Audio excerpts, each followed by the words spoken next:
Hi all, I am Anto Kiran. I am going to narrate the Ponniyin Selvan novel in English. Please subscribe my channel if you like the content. Ponniyin Selvan by Kalki Kishnamurthy. English translation by Indra Neelamegam. Part 1 New Floods. Chapter 1 Aadi Festival. We welcome our readers to get into the boat of imagination and go sailing down the floods of sourceless, endless time. Let us travel a century for every second and quickly reach the time of 1,000 years before the present. In the southern end of Tirumunaipadi, which lies in between the Tondai kingdom and the Chola kingdom, about 2 leagues far to the west of Thillai Chidambaram town, there spreads an ocean-like reservoir. It is known as Veeranarayana Lake. It is about a league and a half long north to south and about half a league wide east to west. Time has twisted its name, for these days the reservoir is known as Veeranathu Lake. In the windy months of Aadi Avani, August, when new floods fill the reservoir to almost overflow, anyone who looks at the Veeranarayana Lake will surely recall with pride and astonishment the splendid deeds of our ancestors in Tamil Nadu. Did those ancients do things merely for the welfare of themselves and the people of their own times? They fulfilled tasks that would benefit thousands of future generations in their sacred motherland. On the 18th day of the month of Aadi, in the early hours of the evening, a young warrior, mounted a horse, was riding down the banks of this ocean like Veeranarayana Lake. He belonged to the Vanar clan, which is famous in the history of the gallant Tamils. Ballavarayan Vandiyathevan was his name. Having travelled a long distance and being worn and weary, his horse was walking along rather slowly. The young cavalier did not seem concerned about this. The sprawling reservoir had so enchanted his heart. It was common for rivers of the Chola kingdom to run with flood waters touching both banks during the Aadi month festival of Padanettam Perukku. The lakes fed by these rivers would also be filled to capacity with waves jostling and colliding upon their embankments. Waters from the river called North Kaveri by the devout, but commonly called Kollidam, rushed into the Veeranarayana lake through the Vadavara stream and made it a turbulent sea. 74 floodgates on the lake distributed the bounty via aqueducts to distant tracts of the countryside. With these irrigation waters from the lakes, activities such as ploughing, sowing, and seed transplanting were being carried out as far as the eye could see. Here and there, the song of farmers who were ploughing and women who were transplanting created a pleasant and joyous music. Listening to all this, Vandiyathevan was riding quite slowly without prodding his tired horse. As soon as he climbed the embankment, he had started counting the floodgates with the intention of finding out if popular claims, which declared the lake to have 74 floodgates, were true. After coming about 1.5 leagues along the bank, he had counted 70 gates. Aha! How huge is this lake? How wide and how long? Can we not say that the tanks built by the great Pallava monarchs in the Tondai kingdom are mere ponds and pools compared with this immense reservoir? Did not Prince Rajaditya, son of King Parantaka, who conquered Madurai, think of building this great tank to conserve the waters of North Kaveri, which were going wastefully into the sea? And did he not execute his thinking into action? How great a genius he must have been! Who can be compared to his brave nobility? During the battle at Takkolam, did he not, riding an elephant, go to the forefront and single-handed enter combat? And in the course of confrontation, did he not receive enemy spears on his chest and give up his very life? And because of it, did he not get the title Deva who reposed atop the elephant as he departed for the heavens meant for the brave? These kings of the Chora dynasty are remarkable. They were just as they were brave, and in justice they excelled in the veneration of their gods. Vallavarayan Vandiyathevan's shoulder swelled with pride when he thought of this good fortune in having received the friendship of a Chola prince of such a dynasty. Just like the waves that dashed against the banks of the lake because of the swift western breeze, his heart too bubbled with gratification and pride. Thinking all such thoughts, Vandiyathevan reached the southern end of the Veeranarayana lake. There, he could view the panorama of the Vadavara stream separating from the North Kaveri and falling into the lake. For a short distance inside the embankment, the lake shore was silted, forming a sandy beach. A number of casuarina trees and wood apple trees had been planted on the beach so that rising floodwaters would not destroy the embankment. Gnarled reeds had grown thickly along the water's edge. From a distance, the scenic view of the rushing waters from the tree-lined North River merging into the lake of the southwest seemed like a colorful, newly created painting. Vandiyathevan saw a few things that increased the pleasing joyousness of his enchanting scene. Was it not the day of Aadi festival? Crowds of people from the nearby villages, dragging their carts covered with the canopies of sandal-colored, supple coconut leaves, were coming there. Men, women, children, and even several elderly folks, all wearing new clothes and vividly dressed in various ways, had come.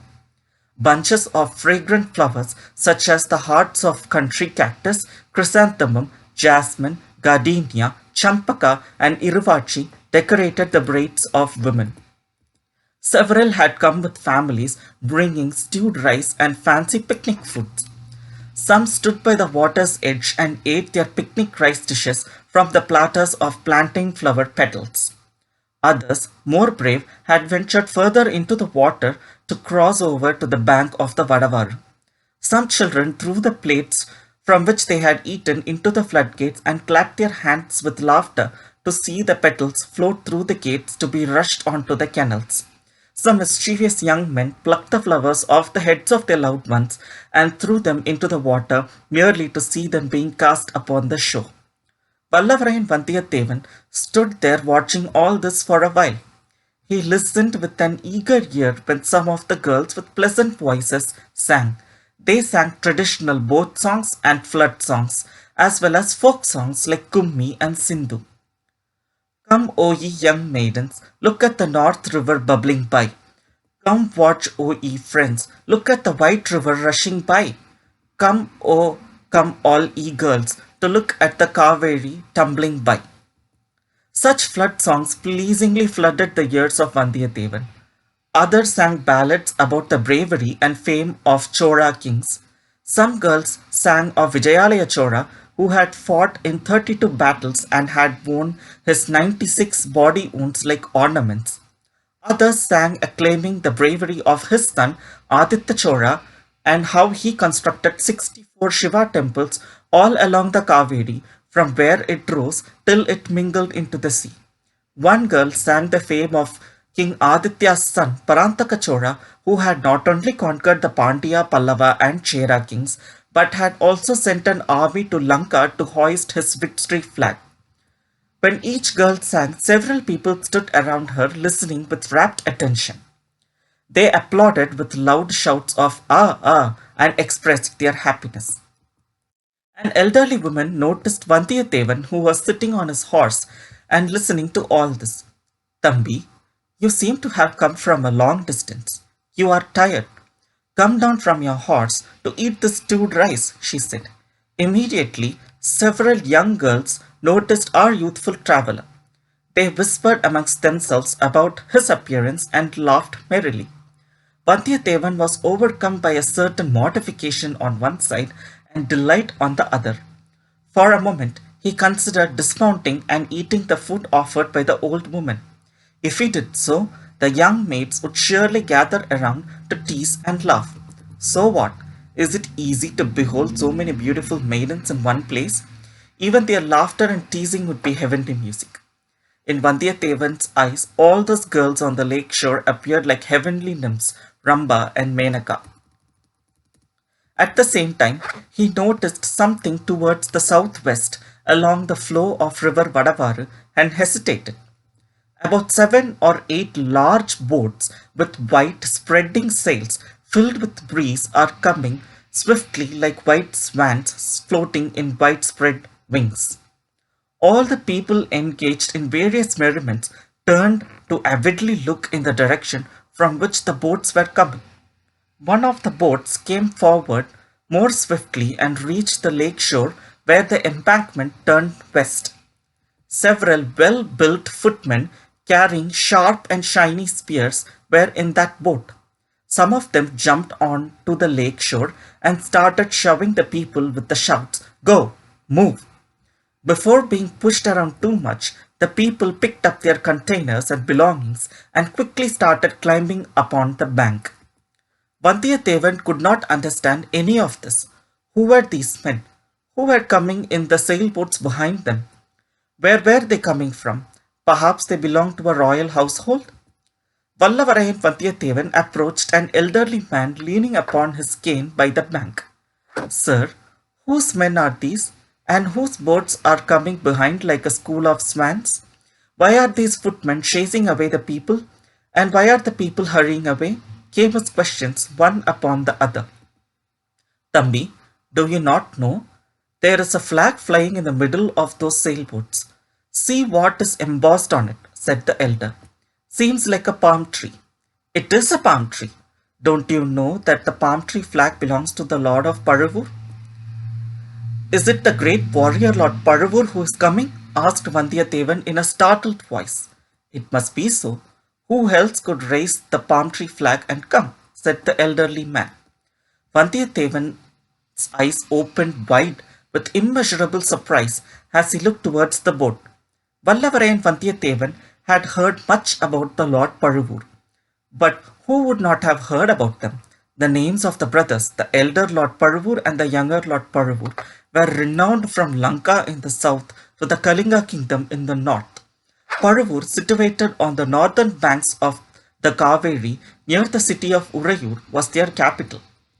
Even from the times of the Vijayalaya Chora, the Paravur family had won heroic fame. They had a lot of give and take with the royal family of the Choras. Because of this, and also because of their nobility, bravery, and the fame, the Paravur clan had all the distinguishing characters of a royal family. They also had the right to carry their own pennant. The elder of the present lords of Paravur had fought in 24 campaigns.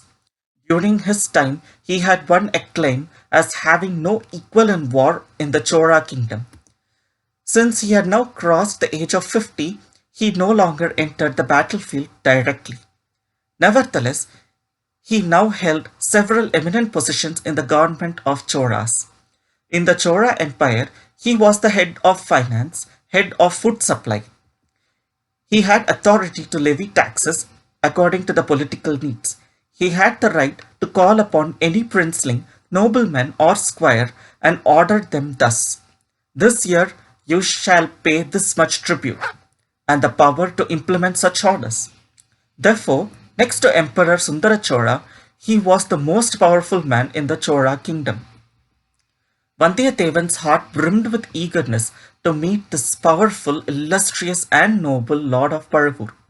At the same time, he recalled the words uttered in privacy by Prince Aditya Karigala at the new Golden Palace in Kanchi city. "Vandiyateva, I know you to be a brave man.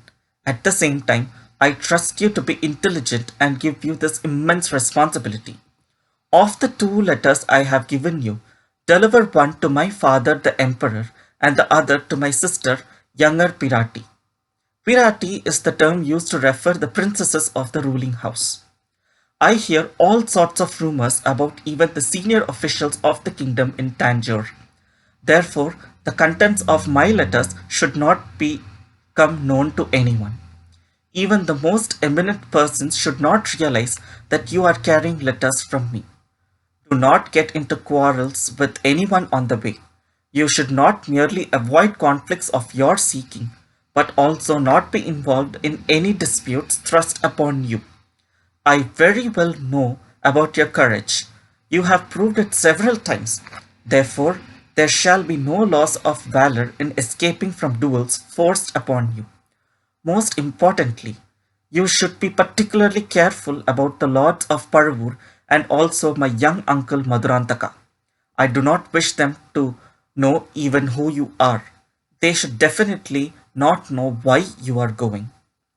The crown prince of Chora Empire and the commander-in-chief of the northern armies, Prince Aditya Karigala, had told him all this. The prince had repeatedly advised Vandiyathevan about how he should behave. Since he recalled all this, Vandiyathevan suppressed his desire to meet Lord Paravur. He whipped his horse to move on quickly. In spite of the prodding, his tired horse merely plodded ahead. Having decided to spend the night at the Kadambur fortress of the noble Sambhuvaraya, he resolved to procure a better horse before resuming his journey the next morning. Thank you. I will meet you all in chapter 2. Bye.